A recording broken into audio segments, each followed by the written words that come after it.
ఇవాళ సంపూర్ణ చంద్రగ్రహణం కారణంగా తెలుగు రాష్ట్రాల్లో ఆలయాలు మూతపడుతున్నాయి. ఇప్పటికే శ్రీశైలం మల్లన్న స్వామి, యాదగిరిగుట్ట లక్ష్మీ నరసింహస్వామి, జోగులాంబ, కొండగట్టు ఆంజనేయ స్వామి, భద్రాద్రి ఆలయాలు ఇప్పటికే మూసివేశారు. తిరుమల శ్రీవారి ఆలయం కాసేపట్లో మూతపడనుంది. తిరిగి రేపు ఉదయం సంప్రోక్షణ శుద్ధి తరువాత ఆలయాలు తెరుస్తారు. అయితే శ్రీకాళహస్తిలో మాత్రం ఇవాళ దర్శనాలు, అభిషేకాలు యథావిధిగా కొనసాగుతాయి. చంద్రగ్రహణం కారణంగా మధ్యాహ్నం 12 గంటలకు యాదగిరిగుట్ట లక్ష్మీ నరసింహస్వామి ఆలయం మూసివేశారు.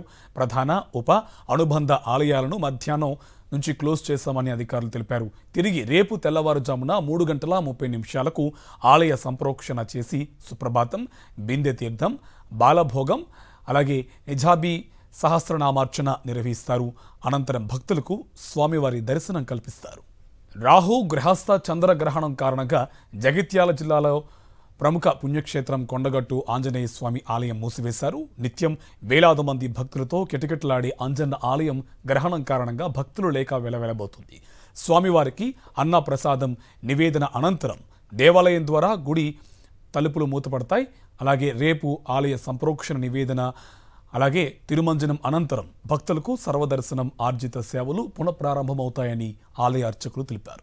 సంపూర్ణ చంద్రగ్రహణం సందర్భంగా ప్రసిద్ధ పుణ్యక్షేత్రమైన వేములవాడ శ్రీ రాజరాజేశ్వర స్వామి దేవస్థానాన్ని మహా నివేదన అనంతరం మూసివేశారు.